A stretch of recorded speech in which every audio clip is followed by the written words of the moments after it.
नमस्कार मित्रों, क्या आप चर्म रोग, स्किन डिजीज, एलर्जिक डर्मेटाइटिस, गंजापन और पिंपल से परेशान हैं? क्या आप हर्पी जूस्टर इन्फेक्शन के बाद के लोकलाइज पेन और जलन से परेशान हैं? क्या आप burger disease, vein thrombosis, amputation, skin burn, migraine, अन्य पित्तज व्याधियों से जूझ रहे हैं और आप आयुर्वेद चिकित्सा द्वारा एक शीघ्र जादुई परिणाम चाहते हैं तो ये वीडियो स्पेशली आपके लिए है।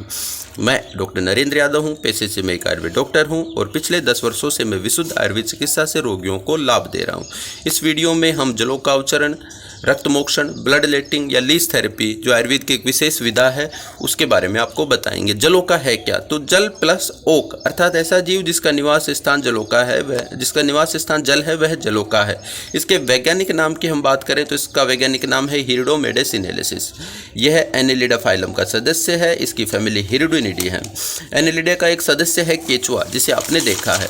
तो इसका खासियत ये रहती है कि इनका शरीर जो है छोटे से बड़ा, बड़े से छोटा ये कर सकते हैं, खींच सकते हैं शरीर को। 32 पार्ट में इनका सेगमेंट में इनका शरीर विभक्त रहता है। साइज जो है इनकी 5 से 20 सेंटीमीटर की रहती है। छोटी साइज, बड़ी साइज, अलग अलग जलोकाओं की साइज होती है, उसी अकॉर्डिंग हम इनको मेंटेन करते हैं, अलग अलग रखते हैं। वीडियो में जो आप देख रहे हैं इसके अंदर 2 साइज हैं। एक जो है बड़ी साइज की जलोका है, दूसरी जो है वह मिडिल साइज की जलोका है। रोज़ इनका पानी बदलना, इनकी देख रेख और अन्य जो है एक आयुर्वेद डॉक्टर करता है। इनकी सार संभाल जो है उसी तरह की है जैसे आप एक्वेरियम रखते हैं घर के अंदर, उसी तरह से जलोकाओं की सार संभाल भी करनी पड़ती है। अब रेफरेंस की बात करते हैं।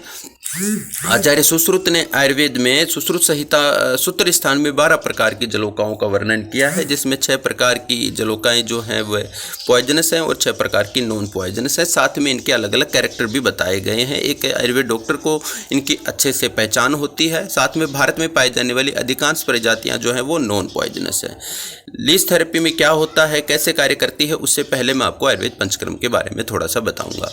पंचकर्म मीन्स 5 प्रोसेस का ऐसा ग्रुप जिससे हमारे शरीर की शुद्धि होती है, वह है आयुर्वेद पंचकर्म, जिसका चौथा प्रकार है रक्त मोक्षण। आचार्य सुश्रुत रक्त मोक्षण का बखान करते हुए कहते हैं कि अकेला रक्त मोक्षण जो है वो अर्ध चिकित्सा है, मीन्स बाकी सभी चिकित्साएं एक तरफ और अकेला रक्त मोक्षण एक तरफ, 50% का लाभ होता है। तो उसके रक्त मोक्षण का एक प्रकार है, एक विधा है जो है वह है जलोकावचरण। अब किस उम्र में कर सकते हैं? तो आचार्य सुश्रुत कहते हैं कि बाल, सुकुमार, राजा, वृद्ध अर्थात छोटे बच्चे से 100 वर्ष तक और सभी तरह के रोगियों में इसका प्रयोग किया जा सकता है।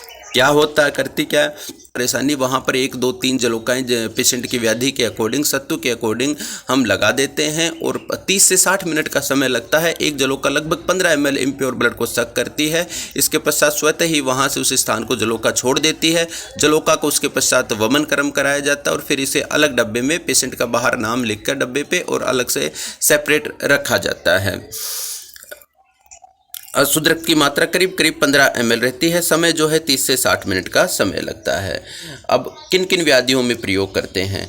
तो यूँ तो इसको बहुपयोगी है, सभी प्रकार के दर्द, जलन में इसका बहुत मल्टीपल यूज है, पर स्पेशली जो हम यूज करते हैं वो स्किन की कैसी भी परेशानी, चाहे वो एलर्जिक डर्मेटाइटिस हो, फंगल इन्फेक्शन हो, सोराइसिस हो, विटिलिगो हो, इन सभी में बहुत यूजफुल है। हर्पी जोस्टर एक प्रकार का वायरल इन्फेक्शन है जिसमें इफेक्टेड बॉडी पार्ट में पोस्ट न्यूरेल्जिया की स्थिति रहती है, जिससे उस समय इन्फेक्शन के समय और इन्फेक्शन के बाद भी 6 महीने से साल भर तक पेशेंट को दर्द, जलन उस स्थान पर रहती है। यदि हम वहाँ पर जलोकावचरण का प्रयोग करते हैं तो 1 घंटे के अंदर मरीज जब क्लिनिक से जाता है तो कहता है जी मुझे दर्द में आराम मिल गया।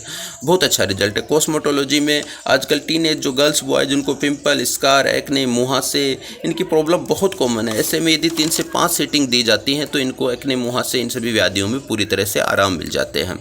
एक सीटिंग के बाद लगभग 5 से 7 से 10 दिन बाद हम दूसरी सीटिंग प्लान करते हैं पेशेंट की। स्किन बर्न की कंडीशन में यह नैनो सर्जरी है। बर्न वाले स्थान पर जलोका लगाने से न केवल दर्द और जलन में आराम मिलता है बल्कि नॉर्मल स्किन भी आने लगती है। आँखों के रोगों में ग्लूकोमा है, डिप्लोमिया है, आई पेन है, बहुत अच्छा परिणाम है। माइग्रेन के पेशेंट में 3 से 5 सीटिंग में और साथ में पित्त शामक चिकित्सा से जीवन भर के लिए माइग्रेन से आराम मिल जाता है। इंद्रलुप्त हेयर लॉस में 3 से 5 सीटिंग साथ में पित्त शामक चिकित्सा से नए हेयर आ जाते हैं। अन्य व्याधियों की बात करें, बर्गर डिजीज, एम्पुटेशन की स्थिति, वेन थ्रोम्बोसिस, अपेंडिसाइटिस में लीच थेरेपी बहुत लाभदायी है। समरी यह है, सारांश ये है कि यदि आप अंग्रेजी या फिर अन्य उपचार लेकर थक चुके हैं तो आपको एक बार निकटतम आयुर्वेद उपचार केंद्र पर जाना चाहिए और आयुर्वेद डॉक्टर की सलाह के अनुसार एक बार जलोकावचरण हेतु प्लान करना चाहिए। किन्हें प्रयोग ना करें? ऐसे मरीज जो खून पतला करने की दवा ले रहे हैं, एस्पिरिन, एकोस्पिरिन आदि, ऐसे रोगियों में पहले 2 से 3 दिन पहले टैबलेट बंद कर दें एस्पिरिन, एकोस्पिरिन। इसके पश्चात ही रक्तमोक्षण प्रयोग करें या फिर जलोकावचरण को अवॉइड कर दें। हीमोफीलिया जैसी अनुवांशिक बीमारी से जो ग्रस्त हैं उन्हें ना कराएं। प्लेटलेट काउंट जिनके कम है उन्हें सीबीसी इत्यादि जाँच करा के ही प्लान करें। साथ में एनेमिक पेशेंट है जिनमें खून की बहुत कमी है, उनको प्लान ना करें। अंत में हम आपको बताते चलें, आप हमसे ऑनलाइन कंसल्टेंसी का लाभ भी ले सकते हैं। साथ में जलोकावचरण या अन्य किसी भी प्रकार की व्याधि होने पर आप हमसे आयुर्वेद चिकित्सा परामर्श एवं किसी भी तरह की जानकारी हमसे ले सकते हैं। सभी देशवासियों के स्वास्थ्य की मंगल कामना के साथ वीडियो को यहीं समाप्त करते हैं। जय हिंद, जय आयुर्वेद। आयुर्वेद अपनाएं, स्वस्थ रहें, तंदुरुस्त रहें, देश को आगे बढ़ाएं। नमस्कार।